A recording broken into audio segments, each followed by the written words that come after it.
Good morning, everybody. I hope that you have had your morning coffee and that you are awake. And we have already seen in the chat that you are actually registering from all over the country and also abroad. And we have a all-time high with more than 175 people registered for this event. So great. I think a lot of us have a great interest in today's topic, which is a very exciting topic on UX design, future, and human interaction.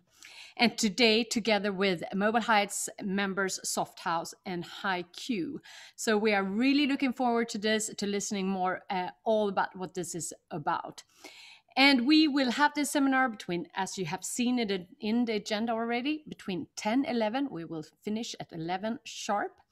And of course, for all of you to just engage, you have both the chat where you can ask questions to my colleague if you have any technical difficulties or anything else, or just write where you are sitting at the moment, maybe saying something about your beautiful view. I'm looking at the beautiful water right now outside here, and from where in the country or outside the country you are as from. That would be really nice to hear or read at least. And you can use the Q&A, which is another. So we have one is the chat and one that is Q&A. Use the Q&A to ask your questions to the great speakers and to Mobile Heights during the session. And we will hopefully have time to bring them into the discussions later on. So use that. If we don't have time to answer all the questions, or if you want, contact with a specific person, one of the speakers or anyone from Mobile Heights to answer your questions, write your name and hopefully your email or number or whatever, and we will forward this to the speakers. So, and I will be your moderator for this morning's session.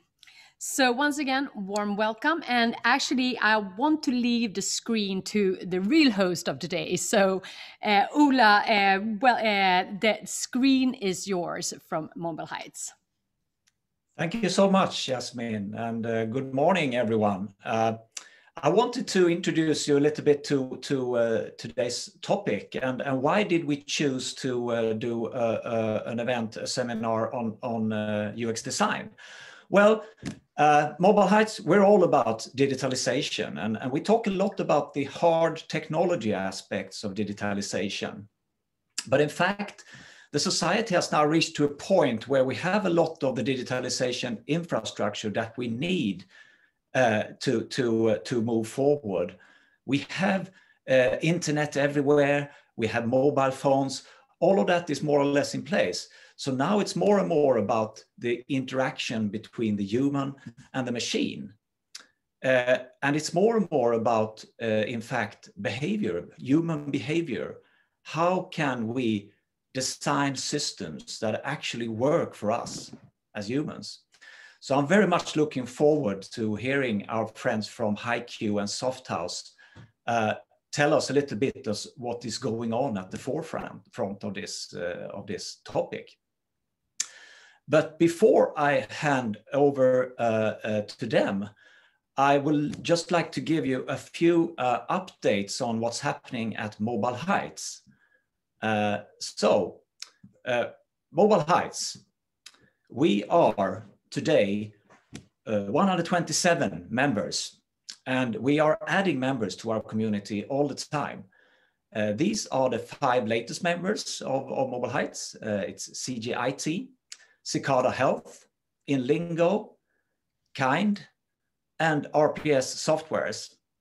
So very much welcome to you. I know that some of you are in the audience today as well. And also a special warm welcome to our international friends that have logged on for this seminar today. Now, Mobile Heights, we do a lot of things for you as members of Mobile Heights, but I wanted to pick out 3 specific things that I want to highlight for you this month. And the first thing is a project called CoSkill. CoSkill is in fact an opportunity for your company, a small, medium-sized company, to get free training. So you can improve your technical expertise level by applying for free training courses arranged by CoSkill. So do check that out. It's on our website at Mobile Heights. Second thing I wanted to mention is the big initiative, our digital innovation hub called DigitHub, where you in an SME or in public administration, you have the opportunity to engage in DigitHub. And one of the things going on right now is something we call missions, where you can get help to accelerate your digitalization mission. So be sure to check that out, what's happening there. The third thing I wanted to mention is something that we have as a service to you as members all the time. It's something called Event Boost. So this is an opportunity for you to reach out to the Mobile Heights community. And you can do that by arranging your seminar, your own seminar, with help from Mobile Heights, and get the word out and invite the people to join your seminar. So those are the three things I wanted to mention, and I'm really looking forward to hearing now about UX design. So back to you, Yasmin. Thank you very much. And it's so exciting to hear about everything that is happening. I mean, we are, as we all are very much aware about in this pandemic, where we can't meet as usual, but we can actually do so much more anyway. So these are just examples that things are going on around us, and it's possible to take part of exciting seminars of different kinds. And I just saw that someone is actually checking in from Brazil. So it's really so cool to see that we have had a lot of challenges in this pandemic, but we have also the advantage to actually include people from all over the world. So welcome to all of you once again. And again, as I said before, don't forget to use either the chat if you just want to need some help, or if you have questions, use the Q&A and ask questions to the speakers as we speak and present, or if you want to get in contact with any of them directly, and we will put you in contact later on. So over to the first speakers of today, I want to welcome the dynamic duo with massive experience of UX, people and results, Millie Gutestam and Amanda Åberg, both UX designers from HiQ, and they will share insights on how to work more efficiently together in software projects. So the screen is yours. Welcome.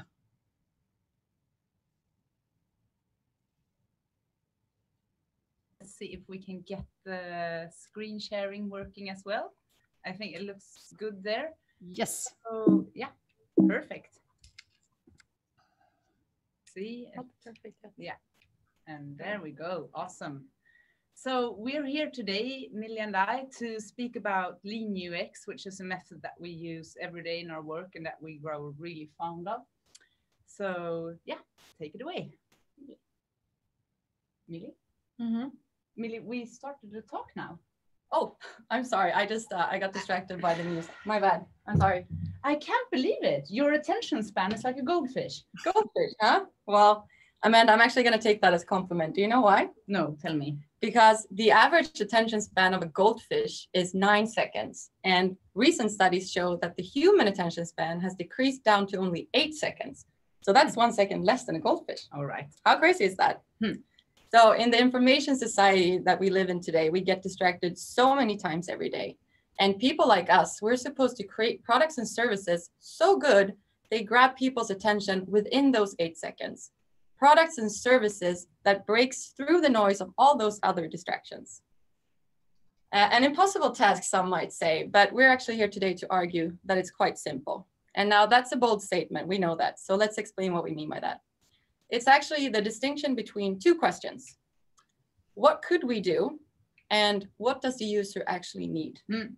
Or to put it another way, the distinction between remote controls yesterday, as we all recognize, and remote controls today. So the black one here representing basically what could we do? And of course, we could come up with all these amazing features represented by all these buttons and put them all out in our app or our product. But the question is, will anyone ever push those buttons? Me and Millie actually did some user research on this and had a look on how do people use their remote controls in their homes. And most people have between 1 to 3 remote controls, but they only use a couple of buttons on each. So actually, when you look at what remote controls looks like today, we have something more representative of what the user actually needs, so to say.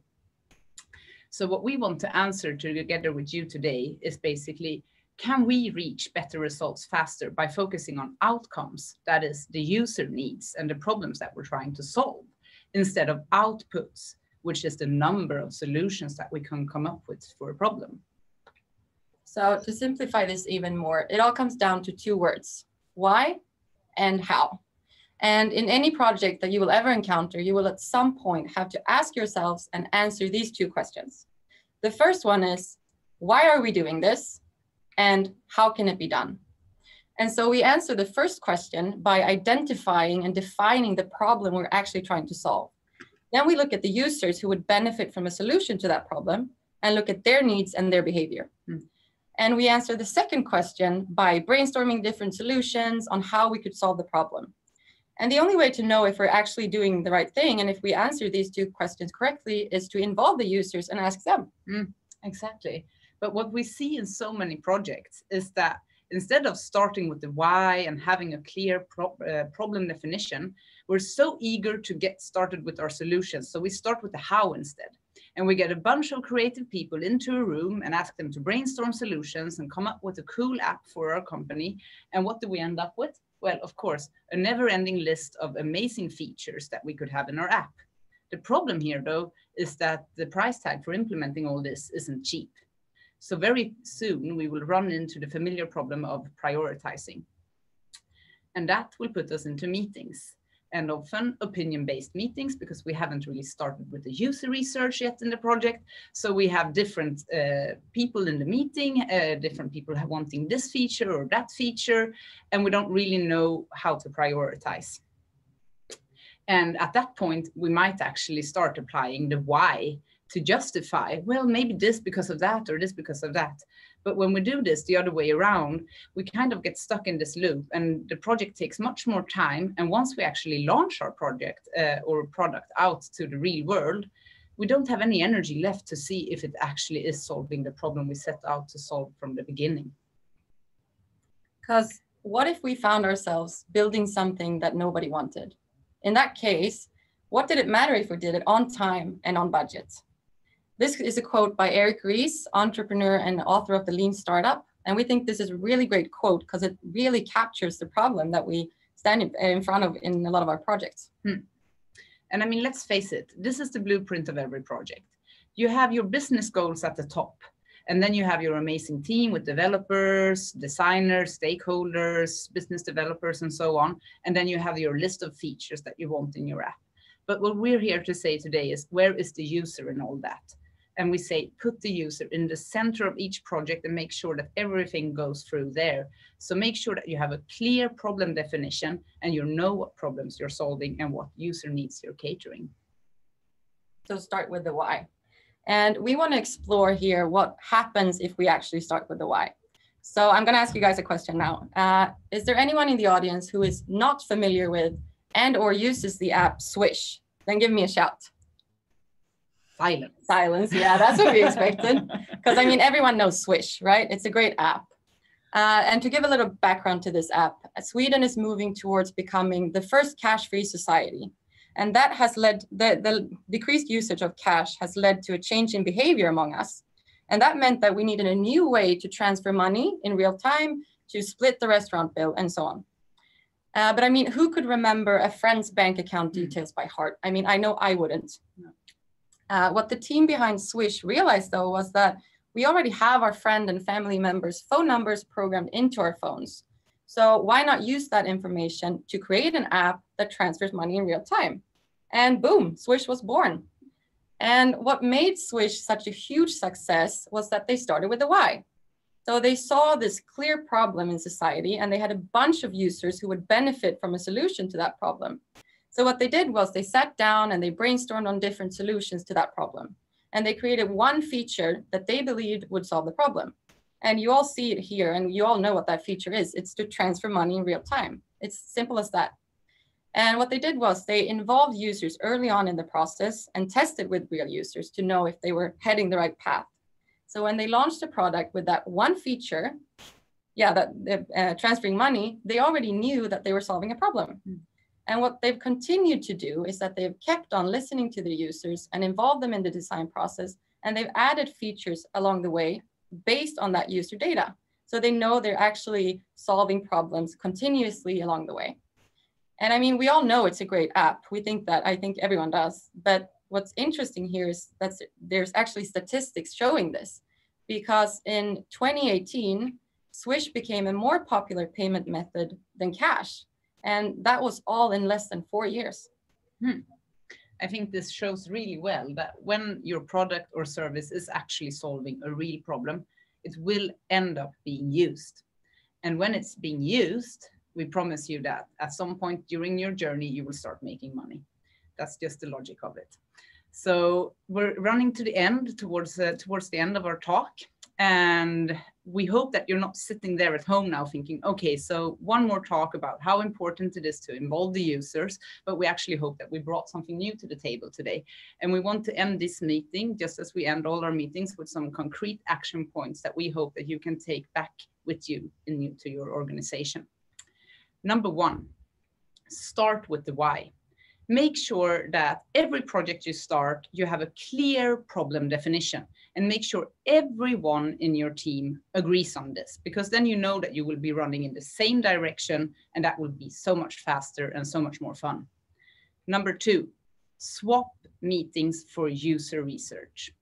So instead of investing a lot of time in early meetings, invest a lot of time in early user research so that you get to know your users and get to know their needs. This way, once you have your meetings, you have a good user data to base your decisions on. Last but not least, evaluate early and often. Make sure that as soon as you know your problem and as soon as you have a couple of hypotheses about how you might solve that problem, then build it, launch it, try it out with the users. You don't have to build a full solution at once.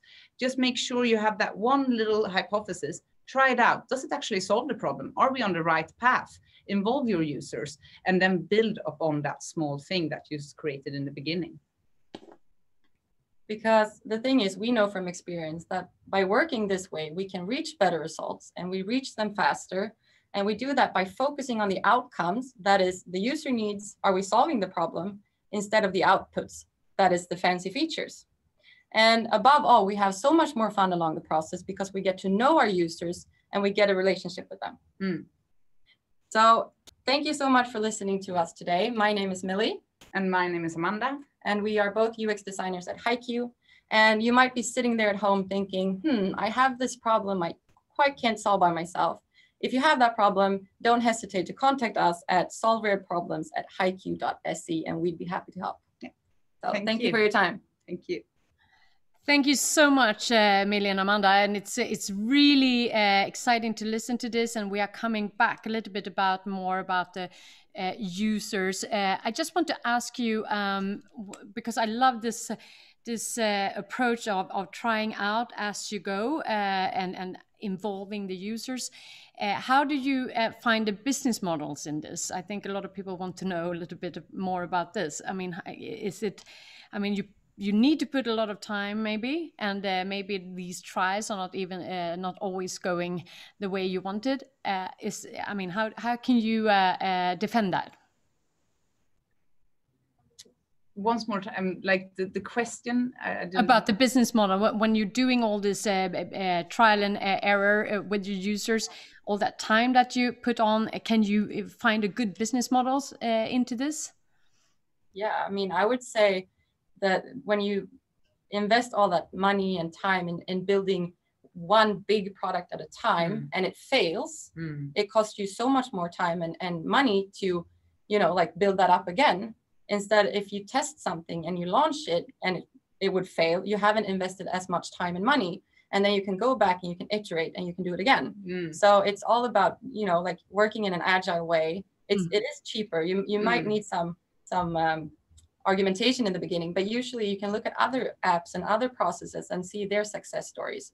So if you try it out and you have a clear problem that you work based on, and then you keep on solving that problem with small tweaks and small features, it usually ends up being a lot cheaper and you get so much better results in the end. Exactly. So I think that's the business case here. Yeah, and I think the misconception is that user research is something expensive. It doesn't have to be expensive at all. And it can be on any level, from doing qualitative interviews to just building small features, launching it, measuring it, and looking at the user data in a tool like Mixpanel or Google Analytics. So it doesn't really have to be expensive. What we see a lot of time, though, is that we might be afraid to look at that data because it might tell us that we're wrong. But we say fail early instead of later. That's much cheaper. And it sounds so, I mean, it sounds really, that's the way everyone should do it. Why aren't everyone doing it like that? Well, for one reason, I think a lot of people don't really know what user experience design is about and what user experience research is about. And they have this misconception of, okay, it's going to be a lot of interviews, it's going to be very expensive. But we think that, and also I can see in a lot of projects, we bring in the UX designer very late instead of at the beginning. If you have a UX designer in the beginning of your project, you know that you have this method already applied. When you come in late in a project, of course, it's going to be a bit annoying, because once I come into the project, I start asking you, but why are you building this product at all? And people get annoyed. And I understand. But, like having that person in the beginning of your project will probably make it a lot easier too. And cheaper in the long run, probably. Yeah. And better for the users as well. So great. Let me see. I have actually a question here. How did you introduce the user research instead of meetings? Many customers and development colleagues are hesitant to using resources and time for this instead of creating lists of requirements. Very good. I think one thing that we have a very fixed structure for is like, whenever we call for a meeting, you need to have that agenda and expected outcome of the meeting.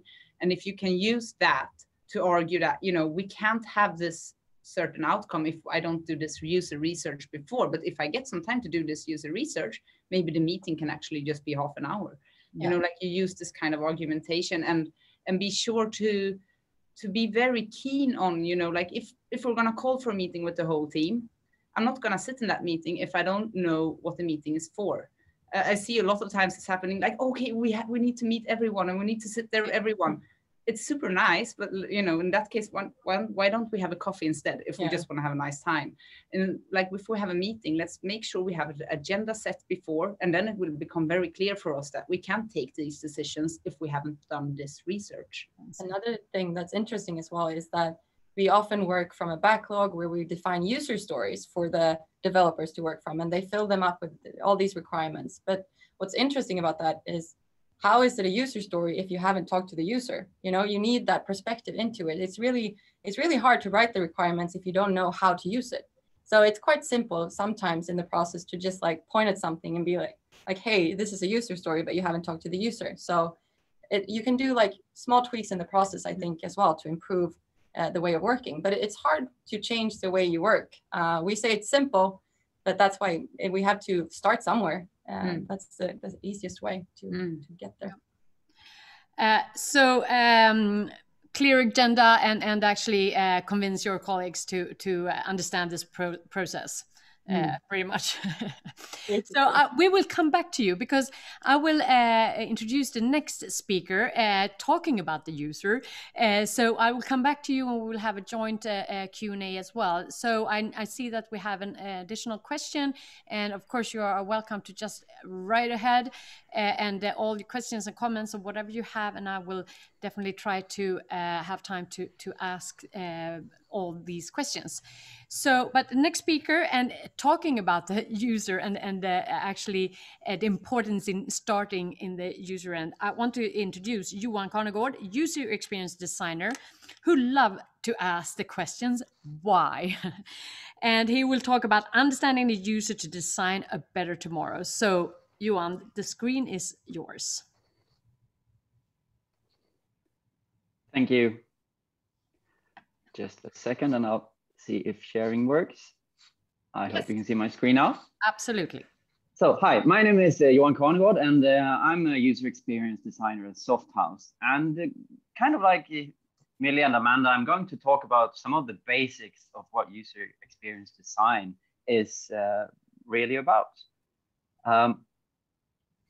So, as you heard, I like to ask the question why. That's more interesting than what or how. I started my career in kind of the consumer market, designing some of the first smartphones on the market, and eventually some apps. But after having spent a couple of years in a team managing internal IT at a large company, I got an interest in UX at workplaces.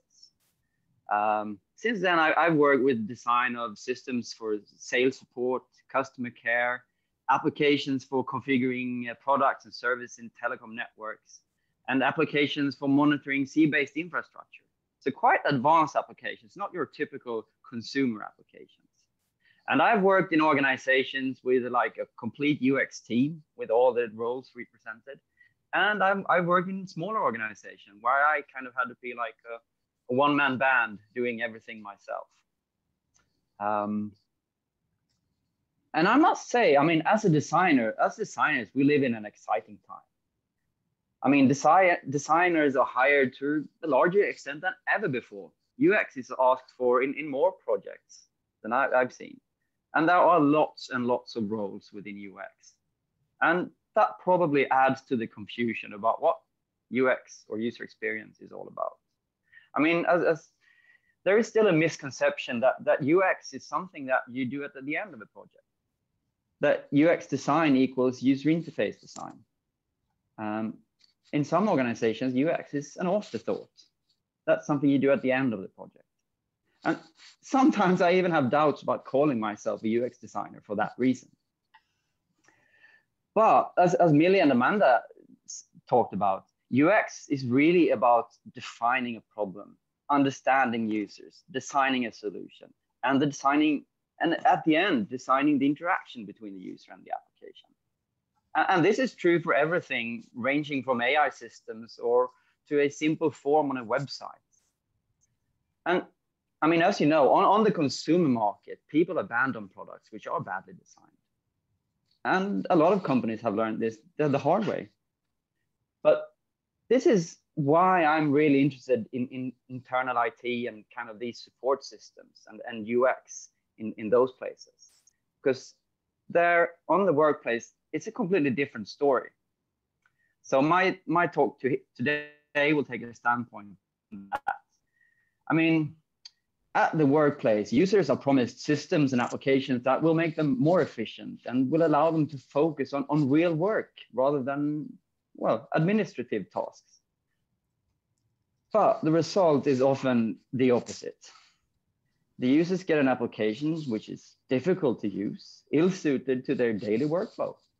And that could result in a bad working environment, and then in worst case, stress, and inefficient employees who does not really contribute to the organization's business.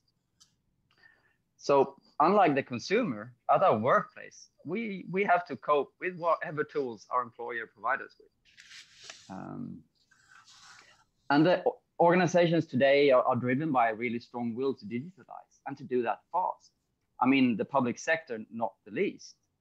And we've seen quite a few bad examples of how it can be. In 2014, the Swedish police canceled Postseibel, which was a reporting and administrative tool. It was canceled because of a bad user experience. The union said that it resulted in bad working environment. And then we have the ever ongoing situation in healthcare, which in many cases are badly designed applications and systems that results in less time with patients and more time with administration. In some cases, those systems might even risk the health of patients. Then we have a recent case with the Stockholm school platform, which I guess I don't have to go into. You all probably know about that one. And a more recent example is quite interesting.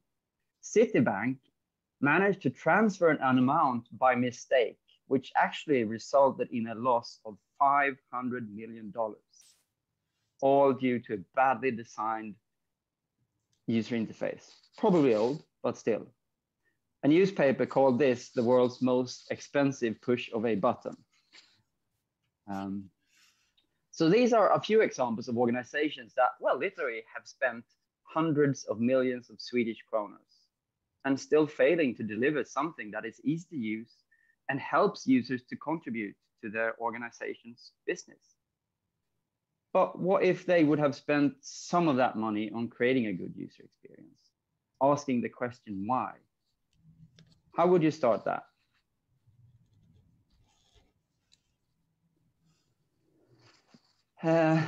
You've probably heard Henry Ford's statement saying, if I asked people what they wanted, they would have said faster horses. Maybe this is maybe a modern version. I've heard this plenty of times. Users saying, oh, we want something like the Excel spreadsheet we have today, but it should be better. And it must be web-based. And this is how we work. I mean, we can relate to what we have and what we see. That's our frame of reference. So the issue is that we cannot simply ask people what they want, or worse, ask a stakeholder in a project what users want. That is not enough. And I mean, some organizations I've been in, they claim they do involve users, which means they have focus groups or demos. And that is all great, but that is not a way to capture how users think, what they want, what they need. Demos are great for showing progress of a project, but watching a demo is, of course, not the same thing as actually using a product yourself. So the thing is, we must help users and customers by defining and designing the solution.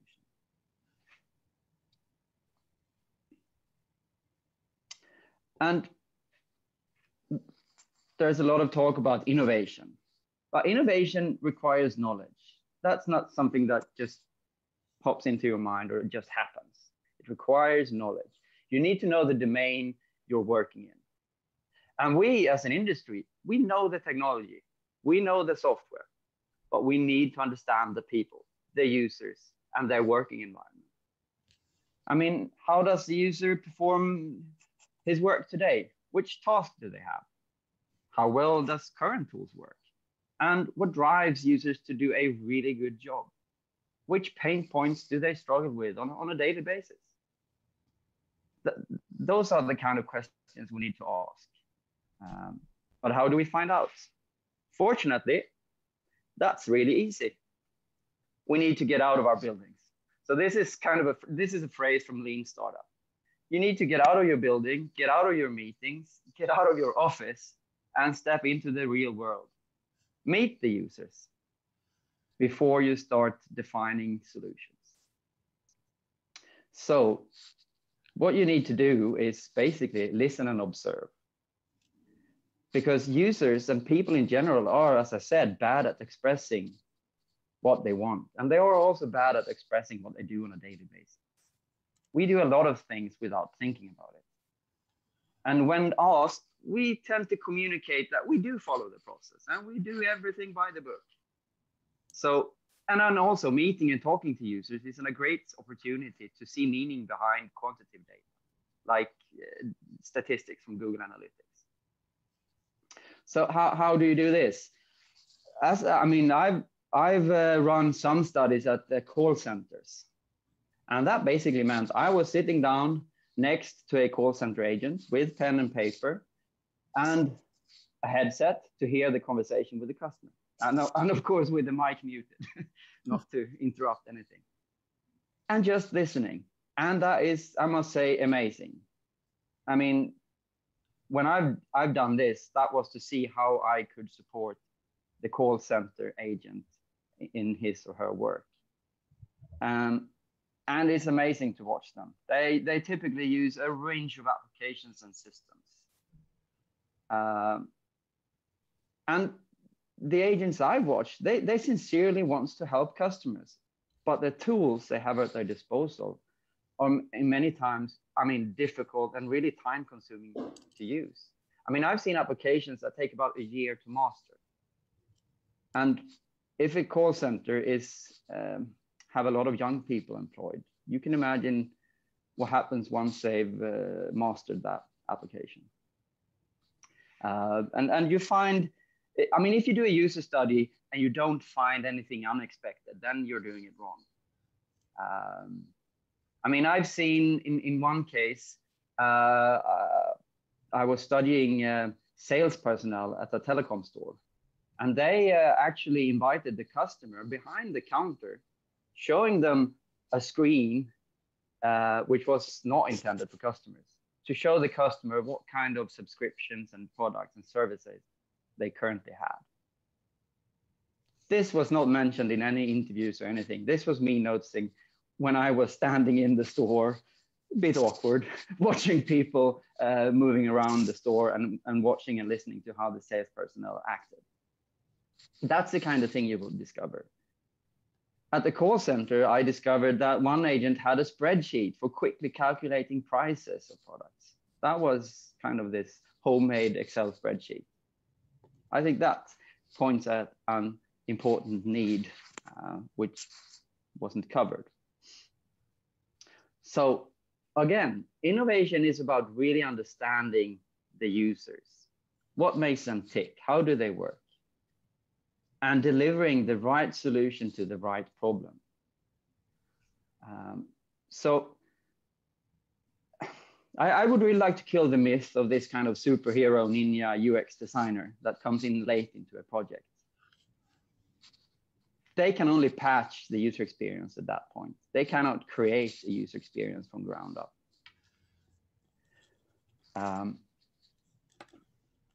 And unfortunately, that is very much the case, especially in internal IT and those kind of applications. I think we're probably, generally speaking, better off on the consumer market. But I would like to ask you for some actions after this. If you have any way to plan projects or set budgets of a project, I would really like to encourage you to give the UX designer in your team enough time to study users early in the project. Give them access to users, because sometimes that is difficult even in an internal IT organization to get access to users within an organization. And spend more time on pre-studies. Do not rush into getting started with your development sprints, because that money will be a waste if you provide a solution to the wrong problem. And of course, the amount of time and resources depends upon the size of your project. But anything is better than making guesses or basing your decisions on opinions. Because that is what we need to stop doing. And I would go even further. I would like to encourage all of you to be curious in trying and try to understand users. Because in fact, almost all decisions in a development project will impact the user in one way or another. If you're a back-end developer, or if you're a front-end developer, or if you're a project manager, a lot of those decisions will impact users in the end. And do also contribute by sharing your stories. I mean, all you who work within UX, share your stories and findings with the project stakeholders. And go even further. I mean, I was at a telecom network provider. They had these tech support guys who traveled the world, and they brought back these war stories about how the tools worked and what problems the different users around the world had. So all of us can actually contribute. And also, if you have customer care or support at your organization facing your customers, your users, ask to sit and listen to customer interactions. That is an easy way for all of us. Spend 1 hour doing that, and that will give you some insight in how users work.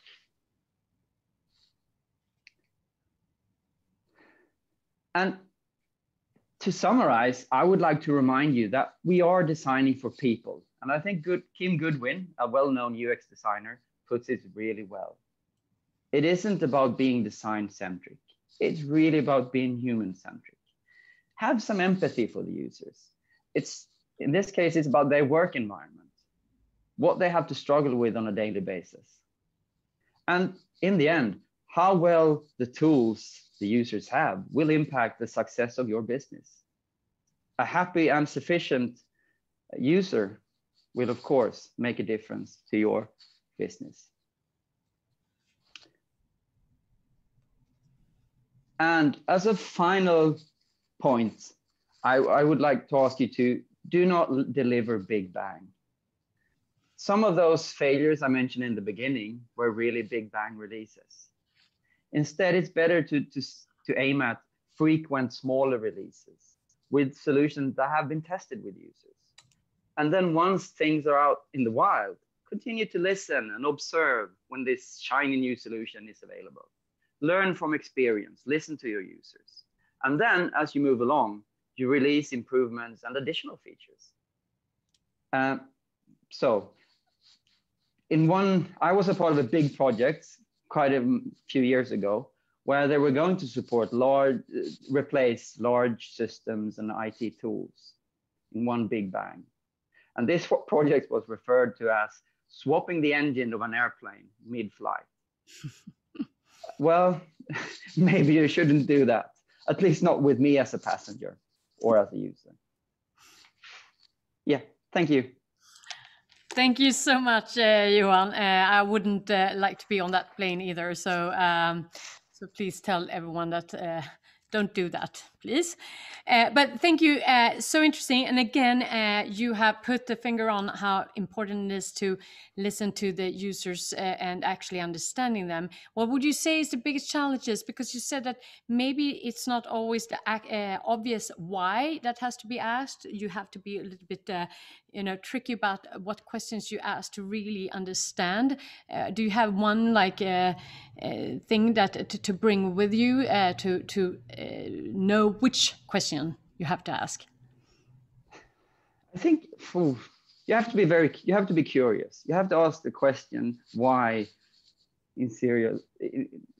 several times, and really that you really want to understand the user, to see the user. And I think sitting down next to a user or following a user during a day is a really good way of stepping out of your own shoes. Yeah, walking in someone else's shoes. Yes. I've heard about that.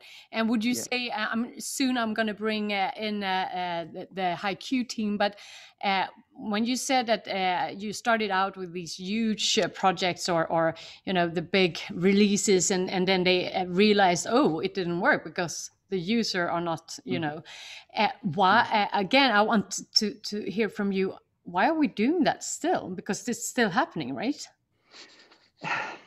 I don't know. For once, it's if you're an organization, let's say healthcare, that wants to you want to digitalize or improve your processes with digitalization. It's quite difficult. Who do you listen to? How do you do that? How can you get help? How do we do this? That's a difficult position to be in. And again, we are very much technology focused. So we quickly step into discussing technical solution or which platform should we use. I think that's where we are pretty much. Yeah, finding new interesting technical solutions, and you just want to, push it into people's everyday life and thinking that they will like this, but you haven't actually started from the right start. No, right? no. Yeah, exactly. We have some questions, so I will ask Millie and Amanda to enter the stage as well, and we will see if we have questions or answers from both of you. So I have a question here from the participants, and maybe it's to you one from the start, but you can both raise your hand if you think you have as well the answer to it. What do you think of the Spotify way of releasing into production at having the users test? And I think Millie and Amanda, you were touching on that, trying always as you go, so to say. But let me hear first from you one. I think that's a good way of doing it. But I mean, you should also know that they're not releasing something which hasn't been tested at all. I'm sure they have already run some user trials with some people in kind of a lab environment. But that is still kind of an artificial way of doing it. So you will get the real feedback once you release something into the real world. So I think that's a good way of doing it. I mean, if you're doing smaller things and maybe you're doing these A and B tests where different users get different solutions, and then you can compare. I mean, you should of course run tests first in your lab or with a few. With a smaller group of tests. Exactly. Maybe. Yeah, definitely. Yeah, and of course, again, you should design something which is based on an actual user need and not something which is just kind of this nifty feature. Yeah. Amanda, Millie, do you have some compliments to that? Yeah, I think that's a really great way of doing it, and also because it sets, for me as a user, it sets the expectation as well. I know that it's not completed, but it gives me the chance to give my feedback and be a part of the process as well. So once I start my Spotify app and they say, hey, we're testing this new feature, what do you think? I don't expect it to be done, but I feel great because I'm involved in the process and I can give them accurate feedback instead of giving something to the user and they think, oh, this is done and I don't like this. So it kind of involves the user in a great way and also sets the expectation of feedback. So, but as Johan said as well, of course, they've done a lot of technical tests, of course, but I'm sure they do like smaller internal tests and also like with smaller user groups. So it's never not tested at all. They've done some testing, but it's a great way of involving the users while developing features. So I think it's a great way. And I think something that I really want to emphasize here is like a big company like Spotify, or when you came to that kind of point of your product journey, that you have a big product that is being used, they are like constantly actually listening to their users. I mean, it's, they probably have a lab environment as well, as you say, Johan. But I think, a lot of things actually comes from just looking at Mixpanel or Google Analytics or any other analytics tool and see that, okay, people are not pushing this button for one or another reason. Let's push it out, the same button with another color, and see if people push it. And when you have like 1 million people using your app, it's just such a fantastic situation because you can just constantly try out things and you will see very quickly what is working and what is not.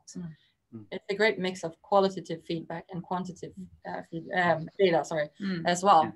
You can always be on top of things because you've looked at the patterns and the behavior, and then you can have a hypothesis on is this going to work, and you can do an A/B testing kind of environment. So it's like Amanda says, when you're at that point that you have a great user base, you can do these kinds of things. It might be harder in the beginning, but still it's good to get the features out there and get the real user feedback. So yeah, I think it's a really good way of working. They're a good example. I think it would be really interesting to see that working on internal IT applications, because in those situations you often release big bang. But what if you adopted some of this like Spotify and other consumer products? Yeah. I think that would be really interesting to be a part of. Fortunately, I haven't so far. But if you're working on a project like that, please, I want to be involved.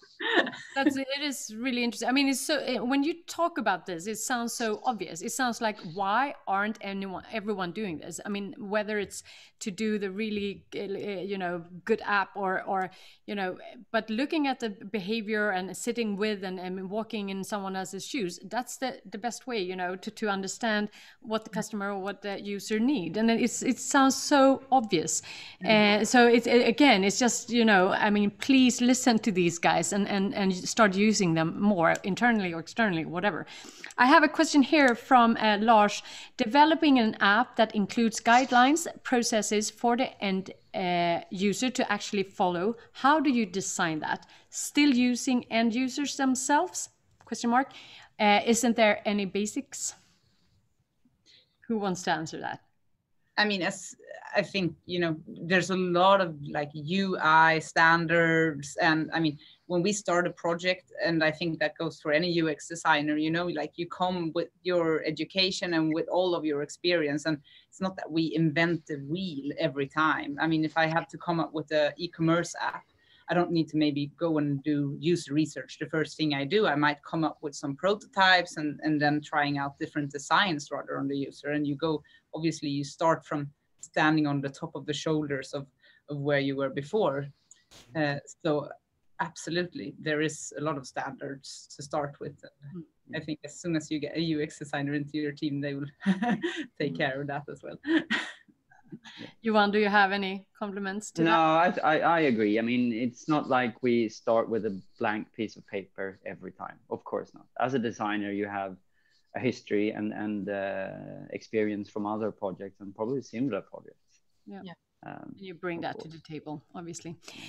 We have a question here. I studied my first year to information architect, a bachelor in computer science, but would love to work with the UX design. What educations do you recommend in order to become a UX designer? Ooh, interesting. Interesting. That really depends. I mean, as I showed, I mean, there are so many roles within UX design. I mean, we talk about UX design as if that is one type of role, but actually it's multiple. You can be this one-man band that does everything, or you can specialize, like person asking that question in structuring information. That is specializing. That's one part of UX, actually. But if you want to do, I don't know, more visual design, now I think there are lots and lots of educations within that area in Sweden. I don't know which one. I can see when we're hiring at HiQ, we're looking for people a lot of times that has some kind of, to be, that you have some, how do you say, bred, like you have a broad, it's important, I think, in this role to have some knowledge about actual development, to be able to speak to the development team, and to also have some knowledge about graphic design. But then you're always going to work as the bridge between both stakeholders, between maybe the art director and the development team and so on. So it's really like to have some broadness, but then choose your little thing that you also want, just as Johan is saying, like to specialize in. But for, I think, most UX roles, you're looking to find someone that can actually like grab a little bit from all sides as well. And I get some people knowledge as well. Very important. I think as well, because the title UX designer, it holds so many different roles.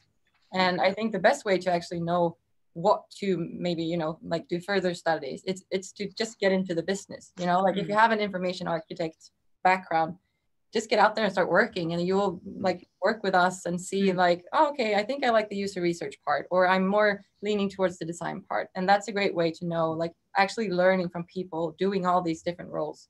So I think just, get out there and start working with people. And talk to you maybe. I mean, just, email and we have different backgrounds and we like things within the role. So it can differ a lot. It's always a good advice. Just ask people. People are more open to answering your question than you think. I have one last question to you. In global projects, it gets quite tricky when the wishes and needs from, for example, India are completely different from Germany and US and so forth. Any thoughts on that?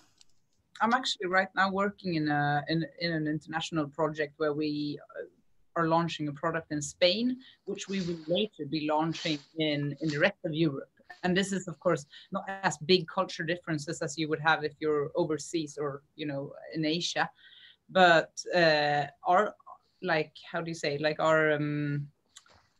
our way of approaching that is basically, we started with one country and we're setting up the basic of the product now with the MVP, and we're setting up all the mix, like to measure and see how it's being used. And then when we're launching in the next country, I'm quite sure that there's a lot of UX that we will have to redo in a sense, and especially if we would launch in Asia, where you have different kind of symbolics attached to color, attached to placement, and so on.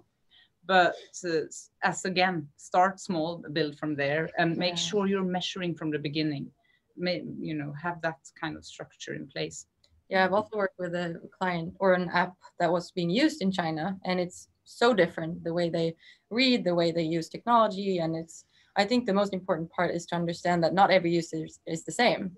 And it's the same if you build something for people in only Sweden, they're still going to differ in age and user behavior. So just an understanding that you don't have one user to represent all of them. So you have to have that, you know, insight going in, and you have to work from there and adjust along the way, I think.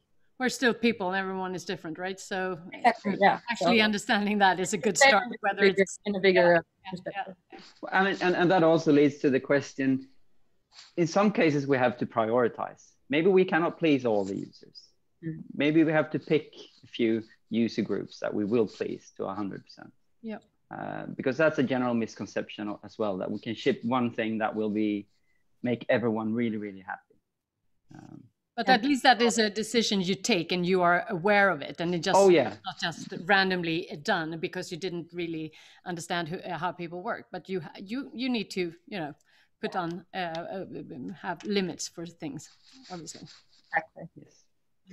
Guys, I think time is running out, and I think this was a really interesting talk. I myself got so inspired. I'm just loving the way you think about where you start, because that's what everything is about, humans, and trying to understand the behavior of us. And then, so thank you so much. And for all of you who looked at this, just, you know, we have the contacts to these great speakers. If you want to get in contact with them, just write your email in the chat, and we will definitely get you in contact. So thank you very much, and I will just bring on Ola to this, so to just wrap up. So Ola. Thank you, Yasmin. This has been so exciting. I just wish that I'd seen this seminar 20 years ago when I was in a startup developing my first product, because there's so many wise things about this. And I think a lot of people in the audience today are product developers, and they have seen these endless feature lists and wondered why should we implement all these features? Exactly. Why are they doing? And why should we sit in these endless change control boards to decide which features are prioritized? So that is the big so takeaway. Many of those remote controls at home. Yeah, I don't want to even start going.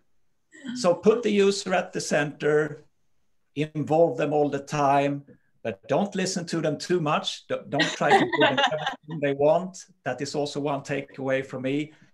And I guess it's all about humans. That's the conclusion for me. Exactly. So even if we are talking about technique, UX, whatever, it's UX and humans. That's what we have to bring with us to this. So great. Thank you, Ola and Mobile Heights, for doing this. Thank you, Millie, Amanda, and Johan, for bringing all this information to us. And I hope that you guys out there are as inspired as we are. And as Ola said, as you said before, you have a lot of great things going on in the pipe. So, you know, just stay tuned, and you will have invitations to the coming events coming up this spring. So, yes. Ola, is something else you want to say? Oh, no, sorry. No. Don't miss it. Check out the Mobile Heights website. Exactly. So with 1 minute left, I would say thank you for us. Have a great day, and look at the human behaviors.